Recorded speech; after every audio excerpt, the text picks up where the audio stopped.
Le tabou ne date pas d'hier. On donnait à la femme vraiment ce rôle majeur que celui d'être fécond. C'était notre rôle dans la société. À partir du moment où tu perds ce rôle, tu perds ton rôle.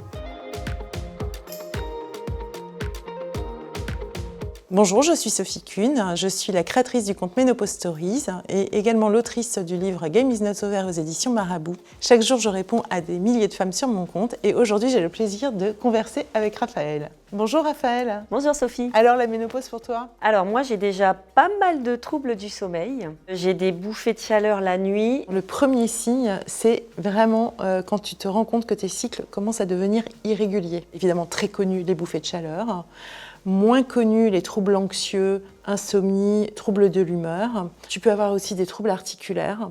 Perte de mémoire, donc vraiment, brain fog plutôt, tu vas avoir une forme de brouillard. Le fameux brouillard intellectuel. Voilà, ce fameux brouillard cérébral. On parle souvent de prise de poids, et notamment au niveau de l'abdomen. Donc, quand on me dit ménopause, ce dont j'ai peur, c'est quand même les baisses de morale, voire le risque de dépression. Est-ce que c'est fréquent, ça peut arriver? Alors en fait, c'est tout simple, Raphaël, cette baisse de morale dont tu parles est due au jeu des hormones. 3 hormones majeures qui sont l'œstrogène, la progestérone et la testostérone. Et à ce moment-là, tu as un jeu qui commence à se mettre en place, progestérone qui chute, ensuite l'œstrogène qui est vraiment l'hormone féminine par excellence, c'est notre hormone majeure qui, elle, fait un effet de balancier, donc là tu sais plus où tu en es, et la testostérone qui joue un rôle hyper important dans l'énergie et tout ce qui est partie libido aussi. Donc si tu mets tout ça ensemble, ça fait déjà un beau cocktail. Alors tu as parlé de libido justement, sexuellement, est-ce que ça change quelque chose la ménopause? Alors, c'est un gros sujet.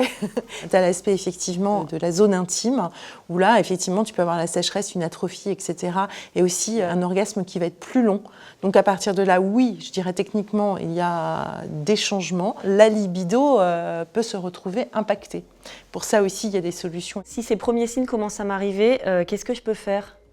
Je fais beaucoup de sport, mais est-ce qu'il y a d'autres choses qu'on peut conseiller? Ça, c'est super que tu fasses beaucoup de sport parce qu'effectivement, ça va te permettre de répondre déjà à pas mal de problématiques. La première chose à faire, si vraiment tu commences à ressentir tout ça, c'est déjà vraiment poser des mots dessus et aller consulter. Parle à ton médecin, explique-lui clairement, voilà ce que je ressens dans mon corps. Ensuite, effectivement, tu peux mettre des choses en place. Le sport, cohérence cardiaque, parce qu'il faut essayer de retrouver le calme. À partir du moment où tu comprends que ce sont les hormones qui jouent et que tu commences à mettre des mots sur ce qui t'arrive, que tu sais aller chercher les solutions, en fait, réjouis-toi parce que les solutions existent. Aujourd'hui, ce qu'on peut se dire, c'est qu'au contraire, la ménopause, c'est un continuum. Certes, c'est une rupture de l'équilibre hormonal, mais c'est un continuum dans la vie. C'est l'ouverture d'un nouveau chapitre, mais la vie ne s'arrête pas.